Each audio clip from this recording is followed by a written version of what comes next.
So, here's a question for you. How do you normally react when something upsets you? And I mean the annoyed, offended, and/or hurt kind of upset. Something has happened that has impacted you negatively. Someone has done something to you that you don't like. This may be done accidentally or on purpose, but in either case, it upsets you. You get frustrated, and you react to it. Maybe you get yelly. Maybe you get confrontational. For me, I don't get upset that often. But when it does happen, I get very quiet. If I feel like someone hurt or offended me, I can also get kind of sulky. If I am sulking, I also tend to wait for the other person to notice that they've done something I don't like. I need it to be addressed and acknowledged before I can move past it. But I'm also not very good at bringing it up. I know that this is not a good way of dealing with things. In fact, I know that it's a very bad way of dealing with things. It's been something that I've been working on improving. And as I've been working on this, I've realized that it's been a huge part of my own emotional intelligence journey. Now, the last time I really thought about emotional intelligence was back in university. It seemed to come up a lot in psychology classes back then. I haven't really thought about it, like the formal concept of emotional intelligence, much in the last decade. But it has, without a doubt, impacted and been a part of my life, whether I've thought about it or not. So, what is emotional intelligence again? Emotional intelligence, sometimes referred to as emotional quotient, or EQ, is the ability to recognize, understand, manage, and effectively use emotions in ourselves and others. It consists of four main components. Self-awareness, which involves understanding your own emotions and how they affect your thoughts and behaviors. Self-management, which involves effectively managing your own emotions, staying calm under pressure, and being able to adapt to change. Social awareness, which involves empathizing with others, understanding their emotions, and being able to navigate social situations skillfully. And relationship management, which involves building positive relationships, communicating effectively, and being able to resolve conflict. Lately, I've been doing more and more of something that's been helping me on my own emotional intelligence journey. And initially, I was starting to do it without thinking about it in the context of EQ. But thinking about it more, it's definitely been something that's helped me develop my self-awareness and improve my self-management skills. So what is it?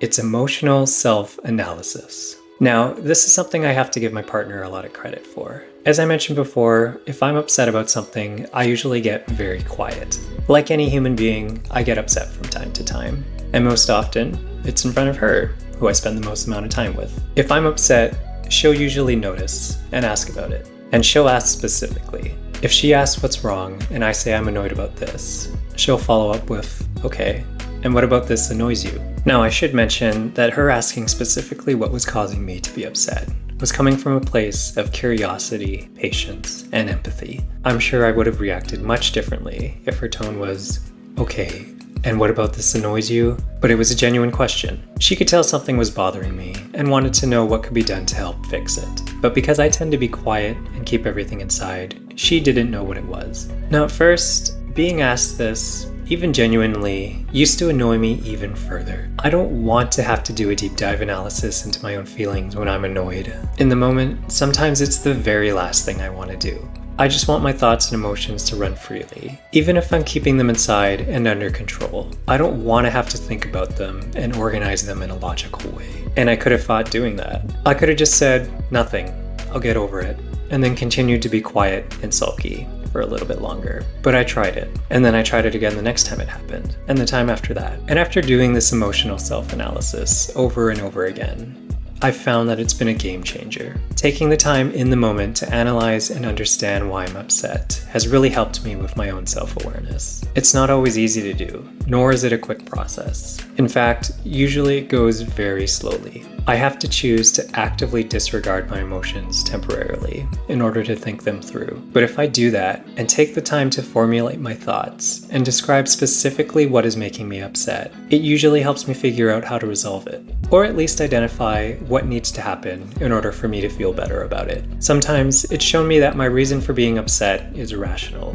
which emotions sometimes are. Maybe I could have just been told that, but being told you're being irrational versus figuring it out and understanding it for yourself are two very different things. Now, going through this process has really helped me improve my own emotional intelligence. It's helped me tackle an area that I feel I've traditionally been weak in. I find that I'm now able to self-manage my own emotions much more easily. But doing this has also been really difficult at times. Like I said, I don't always want to have to analyze my own feelings if I'm feeling upset. I sometimes just want to be upset and not have to figure out why. And I don't think there's anything wrong with that. Sometimes you need to feel your way through your emotions and feelings and problems. Take the time to do that, as long as you keep everything under control. But eventually, you need to face, resolve, and move past them. Take the time to do that as well. For me, I now do this through an emotional self-analysis. It's definitely helped me become more aware of my own thought processes and triggers, and understanding those has helped prevent similar situations from happening in the future.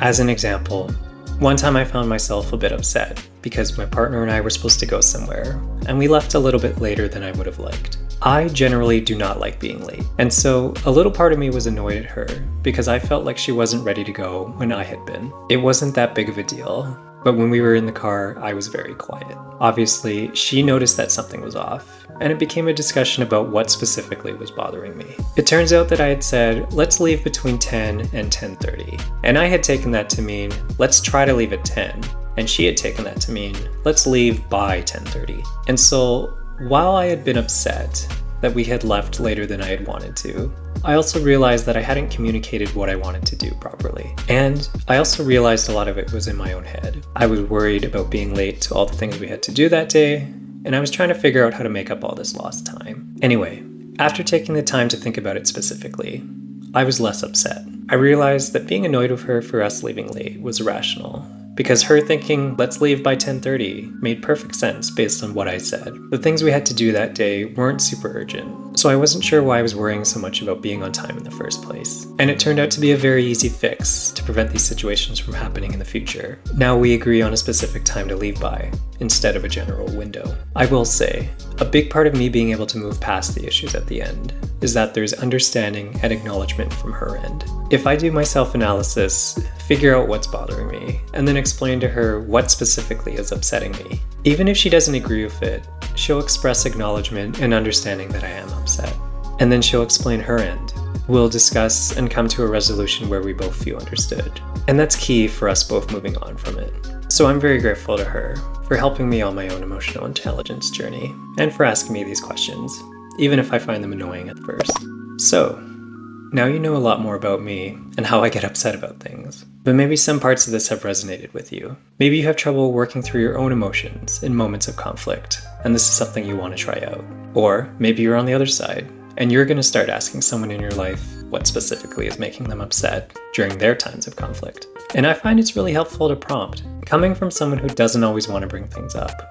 Being asked about it provides an opportunity for me to safely share how I'm feeling.